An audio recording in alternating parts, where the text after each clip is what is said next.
Okay, thank you very much for joining us tonight, folks. My name is Craig Nakashian, and we're coming to you more or less live from A&M Texarkana by way of Southwest Virginia with our speaker.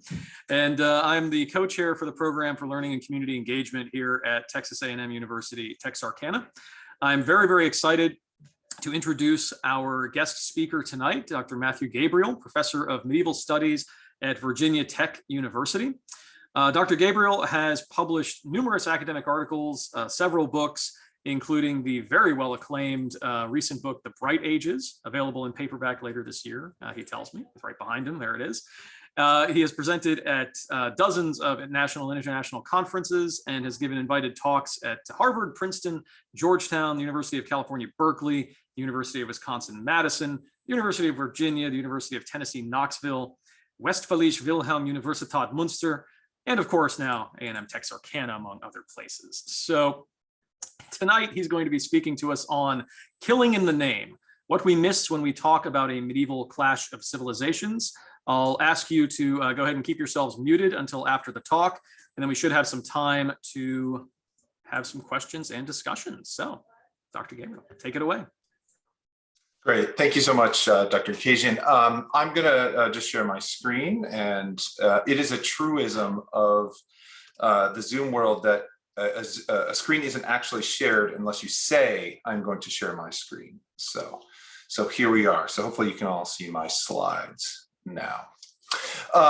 Again, thank you so much for having me here. I'm especially also to the Program for Learning and Community Engagement for inviting me, especially around this particular topic of religion, spirituality, and the sacred. The first reason I am particularly drawn to this theme is because I'm a bit of an odd duck myself. I'm a historian by training, but someone who works in a religion department here at Virginia Tech and at a STEM-focused school at that.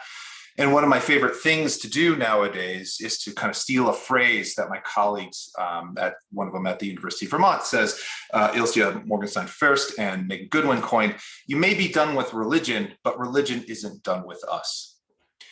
And the second related reason I jumped at the chance to come talk to you, even if I'd much rather, of course, be there in the room drinking Dr. Nakashian's wine that he didn't mail me ahead of time, and I'll remember that, is because I just published a book and you should all buy it. But more seriously, these two reasons really do intersect. Oops, there we go, sorry about that. Both the past and the supposed timelessness of religion haunt our own modern age. Both are ghosts that emerge, oftentimes unexpectedly, to trouble how we understand the world. The Russian invasion of the Ukraine looks curious as a geopolitical maneuver, but comes into a different soft focus when we take seriously Putin's invocation of the medieval Kievan Rus, Russian colonial claims on the Ukraine, and also the oftentimes symbiotic relationship between Russian politics, the global far right, and Orthodox Christianity. But my talk today isn't precisely about all of that. Instead, I want to talk about medieval European crusades and the long tail of Christian holy war more generally. However, I also want to talk about how the journey is just as important as the destination.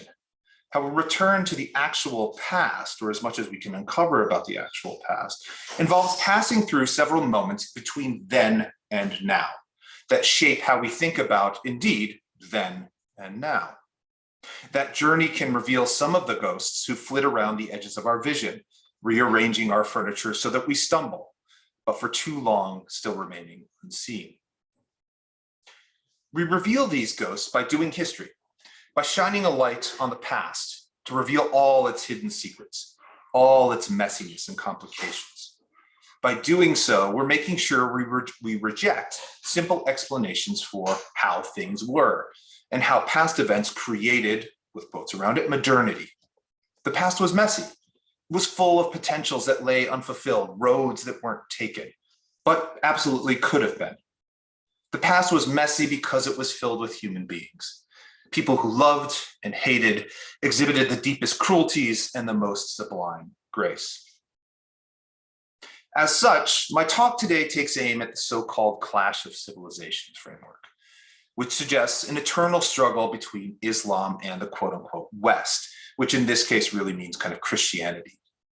And you could really see this in the original cover image of the book I'm going to talk about in just a minute. As I hope to show today, this particular ghost haunts political science, international relations, and history, but more importantly, haunts the American popular imagination.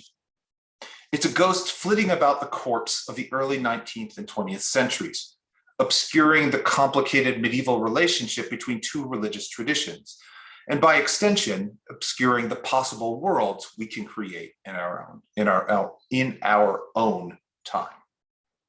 So let me start at the beginning. But in this case, the beginning isn't the medieval world, but the modern one.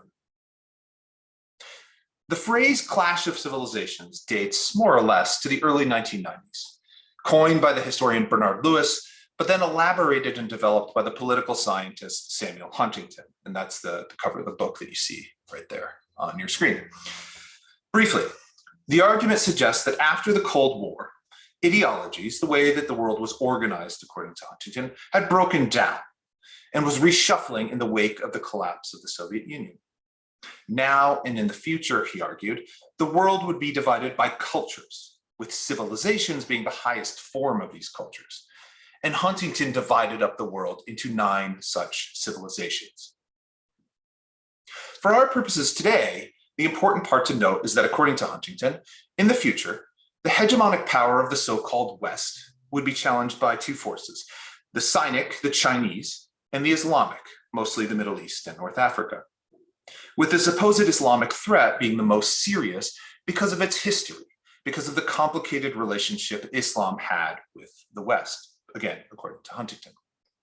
And here, Huntington cites a few moments. He cites the initial Arab conquest across the Mediterranean and Southeast Asia in the 7th and 8th centuries, the invasion of Europe, quotes around it, in the early Middle Ages, the Islamic invasion of Europe in the early Middle Ages, resentment against Islamic losses in the later Middle Ages, the Ottoman wars with European powers in the early modern period, and then anger at the European colonial division of the region in the 19th century. Most recently, Huntington concluded in his work, Muslims were angry at the freedoms posited by Western, or Enlightenment if you prefer, values, which would lead them into continued conflict with the West. Certainly, Huntington's thesis did have and continues to have its critics in the public sphere. Edward Said famously rebutted the argument in late 2001, notably but unintentionally appearing in print right after 9/11. But Said argued that Huntington simplified a very messy world that saw overlap and blending in trade between cultures all the time. Even as late as 2015, Robert Wright in The New Yorker wrote about how narratives of civilizational conflict like Huntington's actually self-perpetuate by creating conditions under which extremism thrives. The narrative itself simplifying the world into us versus them, and thereby reinforcing extremists' worldview of, again, us versus them. Nevertheless, Huntington's thesis effectively became orthodoxy in the American foreign policy establishment during the late 1990s and the early 2000s, especially after 9/11. This was most noticeable in the George W. Bush administration, which confusingly both projected and tamped down the idea of civilizational conflict between the West and quote unquote Islam.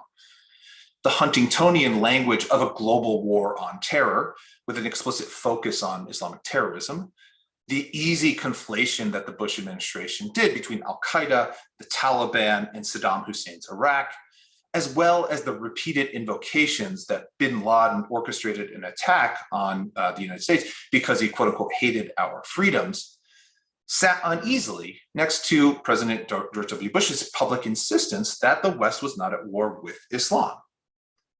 By 2013, the magazine Foreign Affairs ran a special issue dedicated to revisiting Huntington's ideas, with many of the guest essays focusing on how much more right than wrong Huntington was. And it continues. Shortly after the terrorist attacks in June 2017 at London Bridge in England, a Republican congressman from Louisiana by the name of Clay Higgins posted on Facebook that, quote, "The free world, all of Christendom, is at war with Islamic horror. Not one penny of American treasure should be granted to any nation who harbors these heathen animals. Every conceivable measure should be engaged to hunt them down. hunt them, identify them, and kill them all. For the sake that of all that is good and righteous, kill them all. These sentiments, evoking the Crusades as a model for how to kill Muslims, were then echoed by white supremacist writers at venues such as Breitbart, the Daily Wire, and Town Hall. Indeed, right after the terror attacks, I should say. Indeed, the clash thesis was strongly revived under former President Trump, pushed by many of his advisors, such as Mike Flynn, Steve Bannon, Mike Pompeo. And not 2 weeks ago, as I was writing this very talk, Ross Douthat proved my point by, in the New York Times, writing a piece, as you see there on your right. Yes, there is a clash of civilizations. What's notable about all this, however, is that on closer investigation, the argument about the clash thesis, as it's kind of played out in the political arena, is kind of a proxy argument about other things. What I mean is that supporters of the clash thesis tend to be right-leaning presentists, trying to make sense of the world they see around them by extrapolating backwards and forwards in time. Critics of the thesis are trying to point out the dangerous lack of context that extrapolation has, how the history that undergirded the entire approach was deeply problematic. Indeed, it is important to note here how important the supposed history of the Islamic world, and more directly, the history of the relationship between the Christian West and Islamic East, is in Huntington's formulation, a foundation upon which to understand a world divided up into civilizations, and therefore, according to Huntington's own logic, the present age. In other words, Huntington's giant statue is supported only by very muddy feet, with history's boulder hurtling towards it. Effectively, what Huntington and his political and scholarly adherents are using actually isn't history at all. It's nostalgia.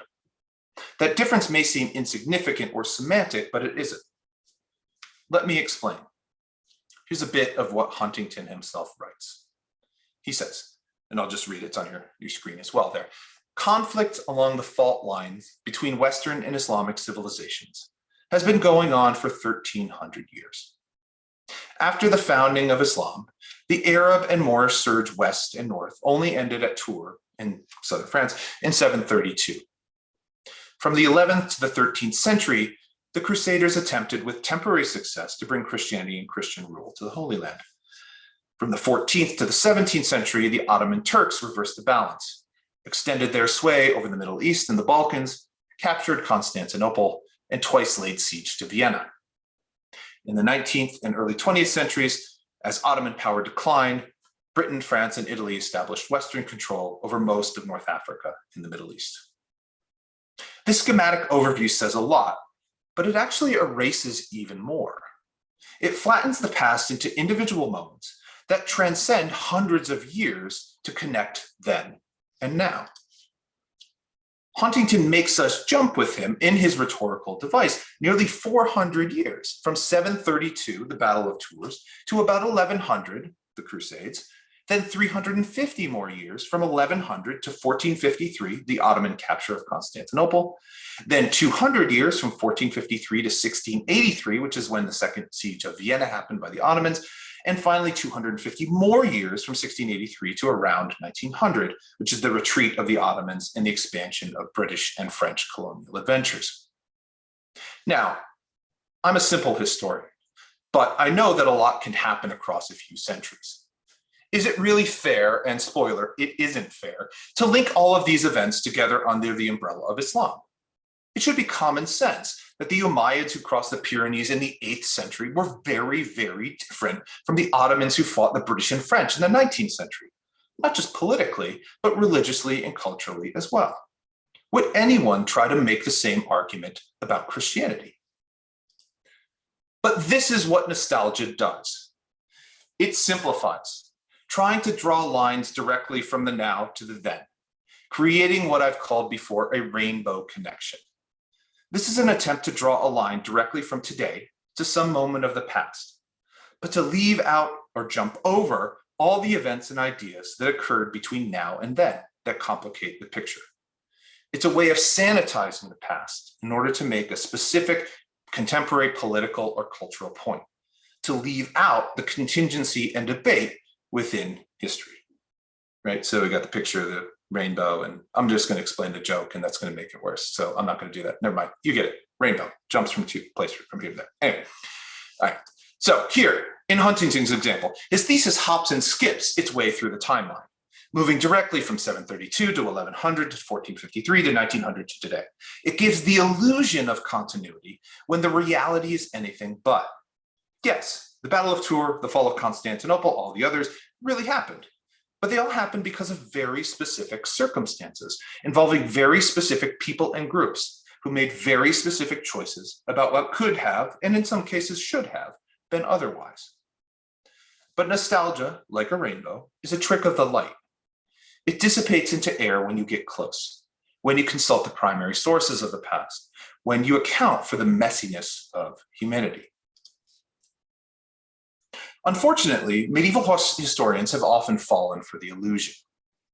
Dr. Kristen Skotke has explained that sometimes historians introduce, quote, the concept of the clash of civilizations to medieval studies as a way to understand the historical roots of present atrocities committed in the name of Allah, end quote. Just to take one brief example, Thomas Madden, a professor at St. Louis University, ends his popular teaching textbook, The New Concise History of the Crusades, published in 2005, with a brief summary conclusion. In that conclusion, he pushes an analysis of the Christian Holy War as one that's fundamentally defensive in nature. He writes, quote, desperate expeditions to defend against ever-expanding Muslim empires were the core of the Crusades. But critically, as he offers that statement, he immediately follows that judgment with this statement, quote, it's not the Crusades that led to the attacks of September 11th, but the artificial memory of the Crusades constructed by modern colonial powers and passed down by Arab nationalists and Islamists. Madden again is doing something interesting here. He's arguing here that Christianity, by which he means the West, Christianity has always been on the defensive. From the rise of Muhammad on page 2 of his book until page 221, when he says, quote, the attacks on the United States on September 11th, 2001, which were viewed by Islamists and some others in the Middle East as an act of jihad against a crusading state. He connects very disparate things rhetorically, narratively. This rhetorical sleight of hand collapses then and now, pulling the medieval into the modern, jumping over or ignoring everything in between. He's working backwards from the present, just like Huntington, rather than starting from the past itself. The richness of their sources and the nuance of a complicated human existence of a time and a place so very different from our own. This type of approach, this nostalgia, the clash of civilizations, offers easy answers to the why and how questions, the very core of studying the past. But questions about why people kill one another, why they form associations, how religion functions in different places and times are most assuredly not easy ones to answer. Hucksters and con men offer easy answers because they're selling something. Historians, scholars offer something much more humble, an invitation to the complexity, a tentative answer that can be amended later when and if we find out more. So let's now consider the claim that the medieval Christian holy wars that we call crusades were defensive, a claim repeated by medievalists and modernists alike, one that lies at the core, for example, of Professor Madden's rhetorical illusion that I just mentioned. The sense that medieval Christian holy war was defensive stems, we now know, in large part from a misreading of our sources, a modern misreading of our sources, I should say. Historians in Europe and the Americas for too long have focused exclusively on Latin Christian sources, ignoring or marginalizing texts in Greek, Hebrew, and Arabic. And the Latin texts tell a particular type of story because that's what they were explicitly trying to do. Their story about the past, even the recent one in their case, was about moral lessons, was about finding theological meaning rather than historical. In other words, modern historians for a long time were conned, looking for something our sources would never provide. We went looking for facts, and they were telling the readers about how to situate events within sacred history, how to show that what they were talking about was all part of God's plan. As such, in the case of the Crusades, medieval authors tailored their recounting of events to fit biblical models. The Crusaders moving as a new Moses into the new promised land. Their victories as like those of Joshua in one case, like the Maccabees against the Greeks in another, etc. Fulfillments of prophecies of Isaiah, etc. One of the most popular histories of the late 11th century First Crusade, for example, and you see that on your screen, Robert the Monk's History of the First Crusade, went so far as to ask his readers explicitly at the very outset of his text, quote, "Since the creation of the world, what more miraculous undertaking has there been other than the mystery of the redeeming cross than what was achieved in our own time by the journey of our people to Jerusalem?"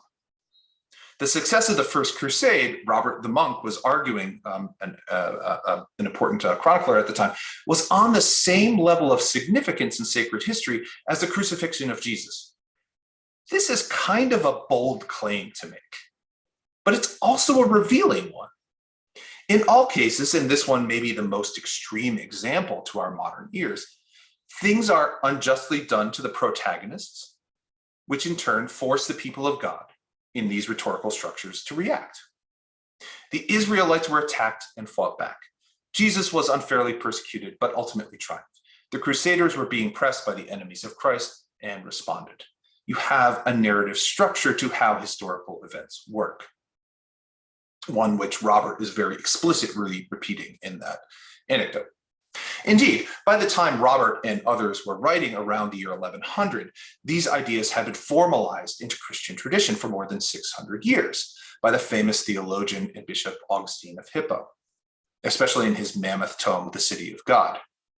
The idea of a just war, still in use in international relations theory today, delimited and just meaning like justified, not simply war, just justified war. It delimited acceptable causes for war only as defensive.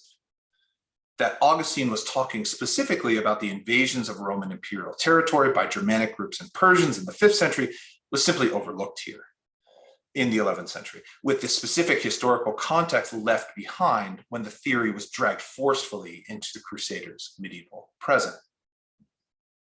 This is the Christian medieval's own version of the clash of civilizations, a Manichaean us versus them battle, in this case between God and his enemies, that plays out on the earth with swords and spears. They jumped from the biblical past to the 5th century, then from the 5th century to the 11th. Modern historians followed their example and jumped from the 11th to the 19th and 20th. So, for what remains of my time here today, let me scramble that timeline somewhat to talk about a different set of interactions between Christians and Muslims during the European Middle Ages. Example 1. In the 1140s, a traveler went south. Peter the Venerable, the abbot of the powerful monastery of Cluny in Burgundy, the at least informal head of a network of over 1,000 religious houses spread across the continent, ventured across the Pyrenees and into Iberia out of necessity. Although Cluny had one of the largest libraries in Europe at the time, with a still surviving contemporary catalog listing about 600 distinct manuscripts, he needed another book, a new one that would provide an answer he needed in order to settle the score. But no one in France, Italy, and Germany had it because it had never been translated into Latin. It was the Quran. In the city of Toledo in modern Spain, just south of modern Madrid, Peter found an Englishman living there named Roger of Ketton. Roger had moved south to read Arabic treatises on algebra by al-Khwarizmi, as well as Arabic translations of the work of Aristotle. But Roger didn't work alone. One of the reasons Peter visited the city was because of its translation studios, clusters of native Mozarabic Christians, Muslims, and Jews working as a team, speaking to each other primarily in Arabic. Roger, the Latin Christian, was an immigrant who went seeking Jewish and Islamic knowledge of a polytheistic Greek past. The others, men of 3 religious traditions, had lived amongst one another and called this region and this city home for several centuries by that time. Peter sought that same knowledge, but his motivation was quite different. The monks of Cluny generally, and Peter specifically, had been avid supporters of Christian holy war, both in Iberia and in the Middle East. Peter wanted the Quran in order to learn better the quote unquote, to his mind, errors of Islam, so that they could encourage more Christians to fight against Islam with words, ink, and swords. This translation, made in a workshop of Muslims, Christians, and Jews working together, was intended, in other words, as a weapon in the Holy War. Example 2. In the early 1180s, a Syrian nobleman named Usama ibn Munkid wrote down a series of anecdotes he found particularly interesting. This book of contemplation recounts one incident during a visit in Jerusalem when he prayed at a small mosque adjoining the Al-Aqsa Mosque on the Temple Mount. Facing south towards Mecca, he was accosted by a Christian who had just arrived in Jerusalem. The Christian, interestingly, according to Usama's own account, didn't object to the Muslim praying, but rather he was trying to tell the Syrian that he was facing the wrong direction. Christian churches are oriented east-west, with the altar always to the east. That's the direction the Christian thought Usama should be facing. But Usama, as a Muslim, was facing Mecca. He was taken aback, he was flabbergasted.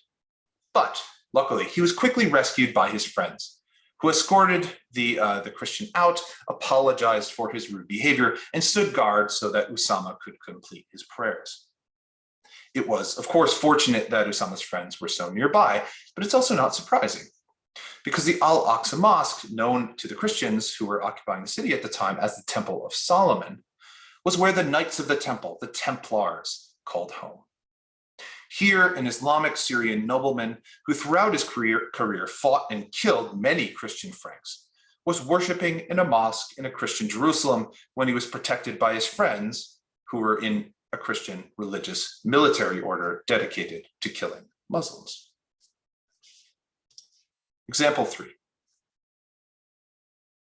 In 1219, a visitor appeared before the Ayyubid Sultan al-Malik al-Kamil.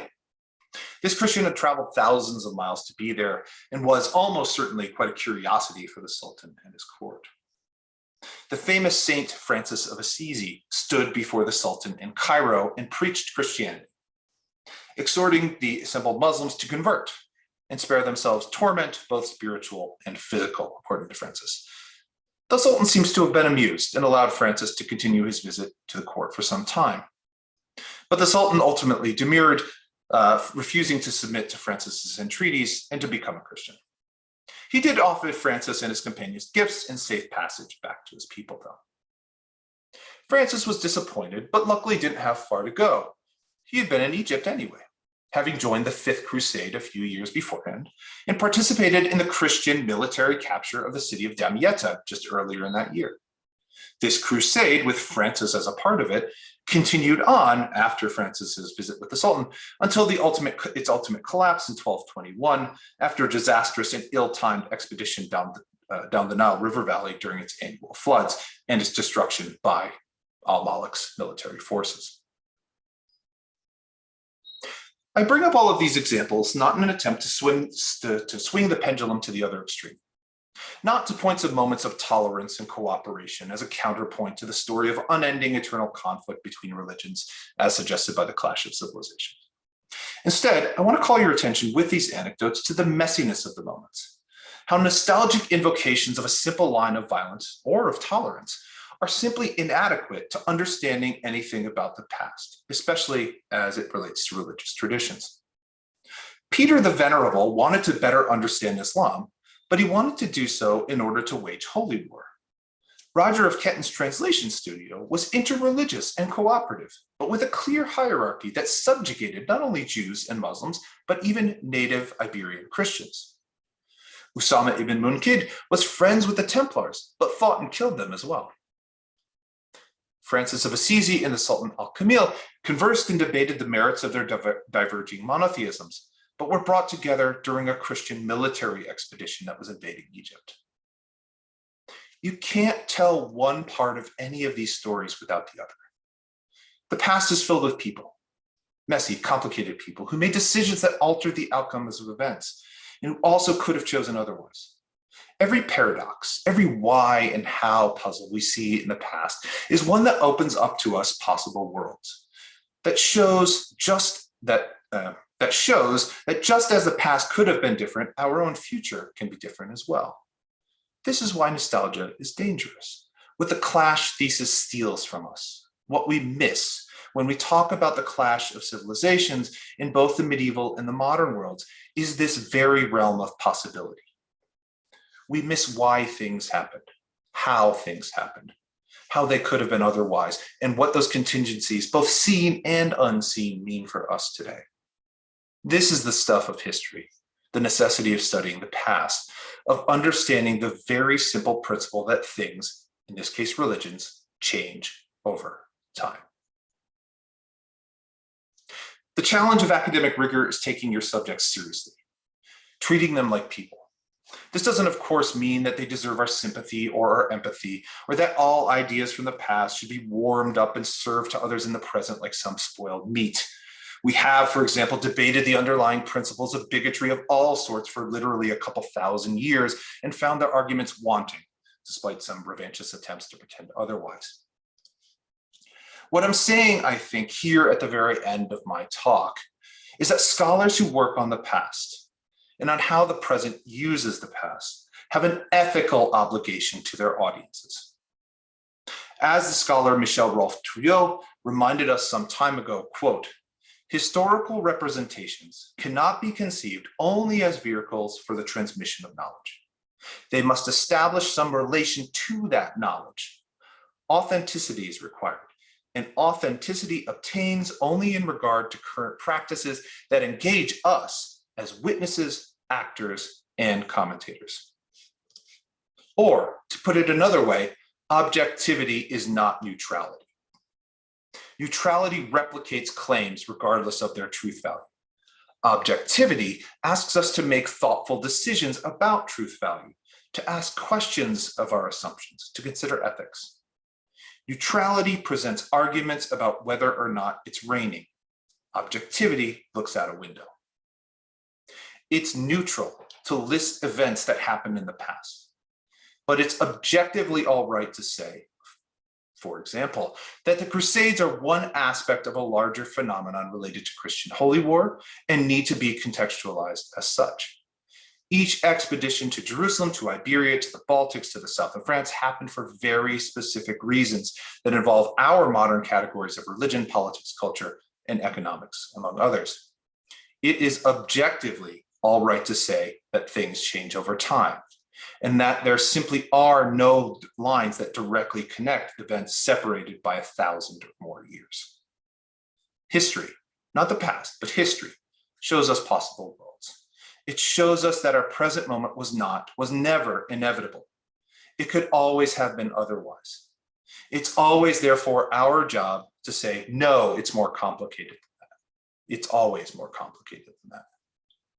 Taking the study of the past seriously shows us why the space between points A and B really matters. The clash of civilization thesis, as it uses the medieval and as it is used by medievalists, is like a rainbow. A rainbow captivates. A rainbow seems substantial. A rainbow seems real, like a path that'll safely get you from here to there. But it rests on no foundations at all. It floats in the air. It is, at its core, nothing but a trick of the light.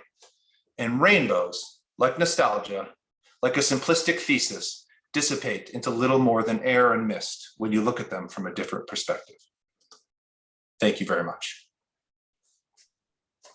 Okay, thank you very much. Yeah, we'll give the traditional Zoom applause, which is, I guess, a little less, a little less loud. What's that? Softer than regular applause. Softer, yeah.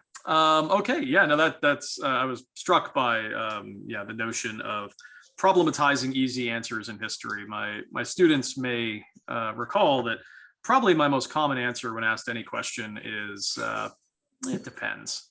I ran into that at a talk I gave. It doesn't matter, a couple months ago. So we have time now for some questions. I certainly have some, but I won't take moderator privilege as of yet. So if you want to ask a question, you can put it in the chat. You can raise your hand. You can probably just unmute and turn your camera on. However you want to do it. Sure. Yes, Michael. Hi, Professor Gabriele. Thanks for your talk this evening. It was really good. I enjoyed it. So my question is, so you mentioned problematizing these simple kind of solutions or outlooks on history. As someone who's like studied extremism online, people often use that simplicity to forward their own political agenda. So my question is, as scholars, how do we counter that narrative? Obviously, we present these other views, these less simplistic views, but those are less likely to gain traction with an audience, right? Whose kind of attention span because of social media is perhaps more immediate and less attuned to grappling with more complex solutions to things. So what innovative ways do you see that scholars can kind of tackle this problem of bad actors out there using these simplistic forms of history to perpetuate bigotry and racism? Yeah, that's a great question. Thanks, Michael. So I wish I had a great answer. I don't have a great answer. I have some thoughts, though, because this is indeed something that I thought about. I think one of the things that we can do as scholars, or just people who care kind of about, combating these really simplistic ideas of history, regardless of kind of where they're coming from, but as Michael is saying, is like oftentimes they are coming from extremist circles, is simply being not in those spaces, but adjacent to those spaces. And what I mean by that is like, I as a historian, if I go on Stormfront, like I'm not going to convince anybody there of anything. Like that's not a useful use of my time. But what I can do is I can write, books, right, that are available to wider popular audiences that show kind of the messiness and the that complication of the historical past, and also to make transparent why the study of the past kind of matters in these ways. Why saying that ideas like Christianity or Islam are these timeless monoliths is a deeply contemporary political claim. Right, and what and kind of the roots of that and things like that. There was a great study by the American Historical Association, which was done 2 years ago, 3 years ago, or something like that, and it basically asked Americans, was a national survey, like, where do you get your history? Where do you get your information about the past? And the stuff that academics or scholars do was way at the bottom of that list. Like it was college courses, academic books, academic articles, lectures, stuff like that was way at the bottom. So most of it was like things like YouTube, right? It was things like TV documentaries, the History Channel, maybe blasted into oblivion. So I think like trying to get into those spaces, that's not an easy thing to do, but just having those types of conversations with those types of communities.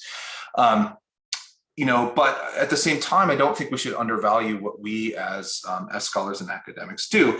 Dr. Nakajian, myself, like we engage publics every time we step into a classroom, right? Like really important publics like you guys who are, students here, is that maybe this is the first time you've ever taken any sort of medieval European class. And so the story that you're told there, or at least the engagement of history that you get there, is going to be really important for how you think about your relationship to the past, how we know things about the period, how those claims are used in modern politics or culture or religion, et cetera, kind of going forward.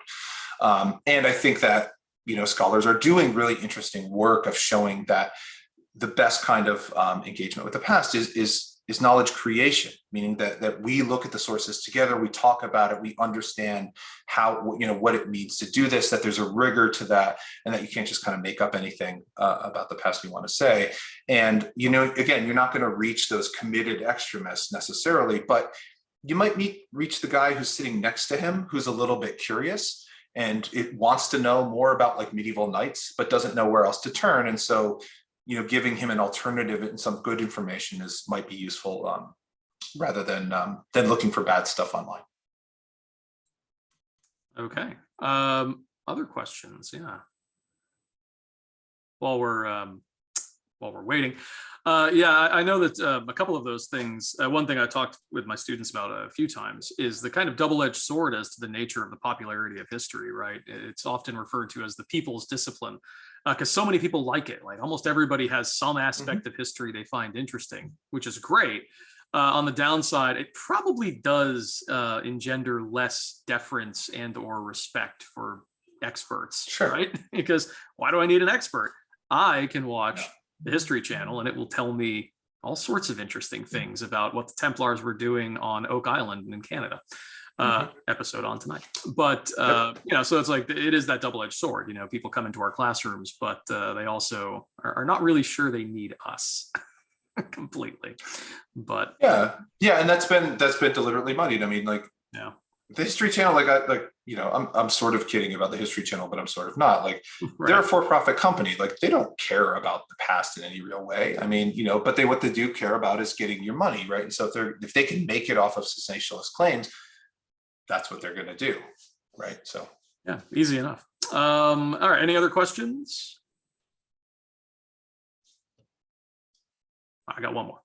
One more thing I like to talk. Basically, you hit on some of my bugaboos that I like to beat up on in class. So I'm going to take the opportunity to commiserate on this idea of telescoping in history, right? That notion that I guess Huntington does of just sort of glossing over the fact that we're talking about 1,300 years of history from Tours to the First World War or whatever it is. And you know, my students will have heard me complain about, you know, when we talk about these things, especially in ancient history, I just sort of pause sometimes and I say, you realize that we just skipped 2,000 years of, you know, ancient Egyptian history to get us from the pyramids to Ramses or whatever it is. And we wouldn't do that in the modern age, right? We couldn't get away with that. We couldn't say, well, there was this guy, Jesus, and then Putin invaded Ukraine. You know, it's like, we'll get away with being like, some things happen between it. But we do that easily enough with the ancient and medieval. But anyhow, I don't know. You've already kind of addressed. That's I mean, that's absolutely right. I mean, we tend to it's very easy when we're talking about the pre-modern world to kind of telescope. Like, I don't know if anybody who's listening has ever played like the Civilization games. Civilization, like, they have this kind of I don't know what it's called, like a heuristic or a rubric or something like that, in which time passes more quickly. Like, there's more turns per year when you get closer to modernity, because more things happen in modernity, right? So there is absolutely, that's one of the things that we're talking about. But people in the Middle Ages experience time the same way they experience, like we do. Like a year is a year, right? Like 40 years is his generation. One of the things that's really interesting to do, like when we're talking about the Crusades, for example, is I show them, when I'm teaching my own course on the Crusades, is I show pilgrimage narrative, Christian texts that talk about pilgrimage to Jerusalem from Europe. And, you know, there's some from the late 11th century, there's some from the middle of the 12th century, and then some from the early 13th century. And I asked them to talk about kind of what's different. They're all written within like 50 or so years of each other, but a lot has changed in between them. The ones in the late 11th century, they've never known, ever, a Christian Jerusalem, right, in their entire lives. The ones written in the middle of the 12th century, they've only known throughout their entire lives a Christian Jerusalem. And the ones in the early 13th century have experienced, for them, like a loss, right? That it has for their life been a Christian Jerusalem, and then it's changed. So, like, that's really important, but it's easy to say, like, well, the 12th century crusading experience is like this, and just talk about, you know, 100 years as if it were nothing.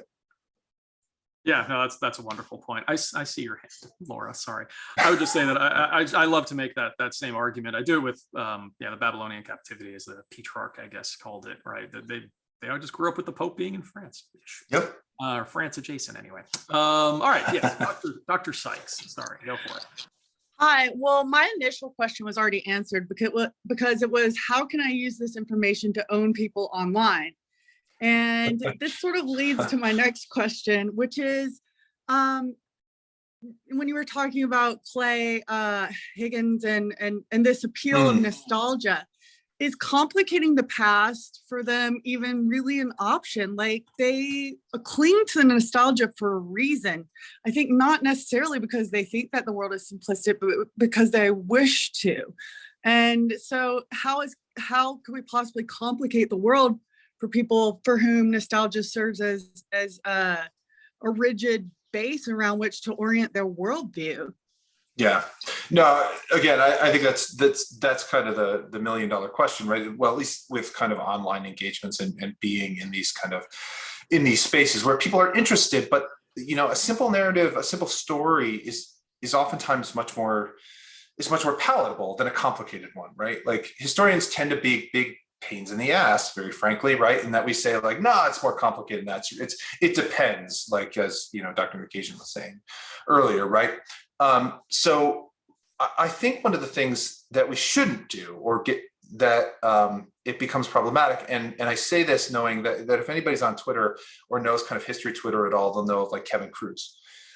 Kevin Cruz is a well-known Princeton historian, kind of got famous for his engagement on Twitter, kind of talking about most especially the shifting of the parties, like in the 50s and 60s, where Democrats and Republicans kind of flipped related to their attachment to civil rights legislation. But anyway, but a lot of that is kind of pointing out historical fallacies that his critics are making. Like, you say this, here's a thing. And oftentimes the way that's at least it's characterized is that he's correcting the historical record. The problem is that he's not actually doing that. And so what's really interesting about the way that he's engaging is he's actually sharing the primary sources. So he's saying, yeah, that is true, but here's the thing that complicates it. Let's look at this little snippet of text together. Like, here's what the Declaration of Secession from the South Carolina legislature said in 1861. Like, it says very explicitly, like, we're seceding because of slavery. We want to keep our slaves. That's, and so it allows that it is correcting the historical record, but it's also demonstrating that, listen, if you're going to make a claim about the past, you need proof, right? And so here's the proof of my claim. So someone like Clay Higgins, right? Like that guy just wants to murder people. Like, that is not even the crusade thing that I posted. Like, that's not even close to the craziest thing he's said. So like his that kind of rhetoric, like, I don't know what you're going to do. But when he invokes the Crusades, then that's a moment in which we can talk about, like, well, what were the Crusades actually? And why does it matter that you're saying the Crusades were this rather than that? I'm also going to pop in the chat one of my favorite articles kind of about that, which talks about kind of the need to think about more than just kind of fact checking your way out of these difficult conversations. Thank you. That's a good answer. Thank you. Okay. Any other comments or questions?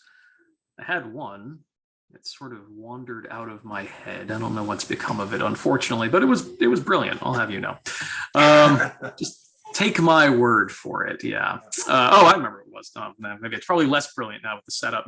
It is sort of connected to that reality that certainly those of us who teach in state universities, at least in Texas, on the one hand, we are by state law mandated to teach two separate courses on American history, though you can substitute Texas history for one of them, to all university students in Texas, which is great. I mean, it's wonderful. And on the flip side, the state also has some pretty specific ideas about what we should be, what students should be getting out of it. And they're not dictating curriculum, but they have an idea. There's a reason why they want us to do it, right? And it's not tied to necessarily problematizing narratives, unfortunately.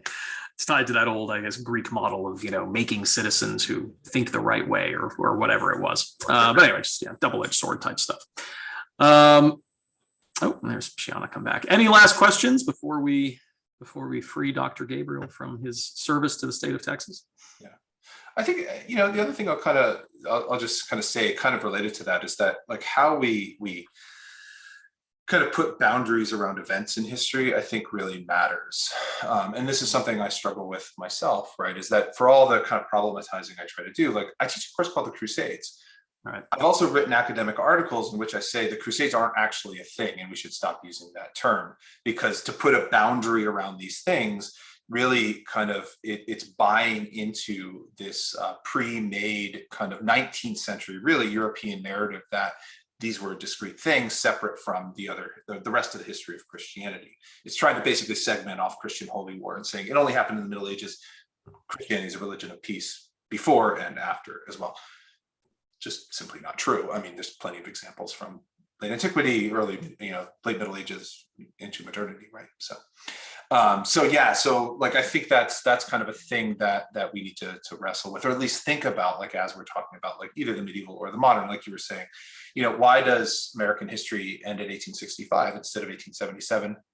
or like in the 1890s, right? Like that's a decision, or the survey, right? Like, and American historians are wrestling that segmenting off Reconstruction from the American Civil War is telling a particular political story, and we need to confront what that is. So there is a question. Yeah, I see. Chloe, as a child of 9/11, how do you feel about those who compare medieval crusades to 9/11 attacks, and how would you approach those conversations?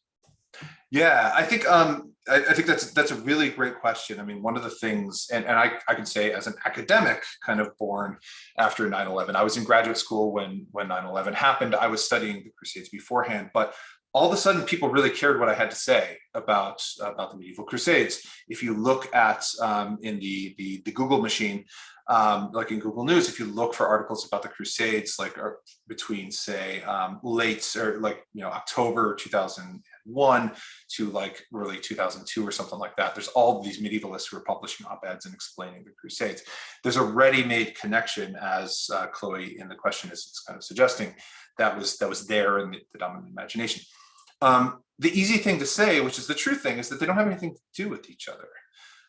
What extremists, and this includes bin Laden, but also kind of, I would say, American foreign policy hawks were very happy to do was to bring them together in some way, right? Bin Laden, in order to say that this is retribution for unchecked crusader violence against the Islamic world that began in the 11th century and continues to this day in Afghanistan and in Saudi Arabia and places like that. That was the Al-Qaeda claim, very explicitly, or in Israel as well, connecting it as well, modern Israel.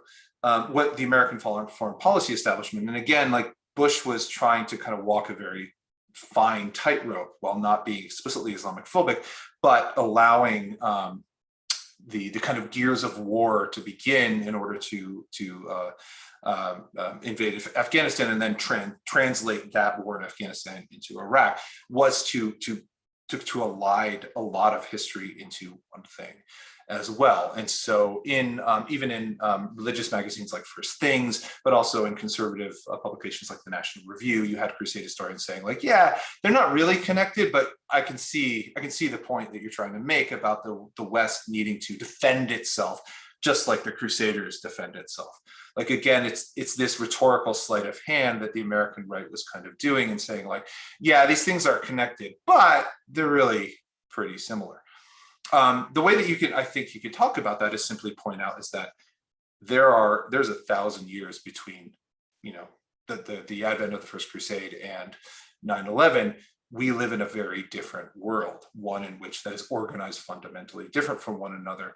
It is just like it should be ludicrous for us to say that, Urban II, who launched the First Crusade, is the same as George W. Bush. It should be ridiculous to say that, al-Malik is the same as bin Laden, right? Those things are kind of silly on their face.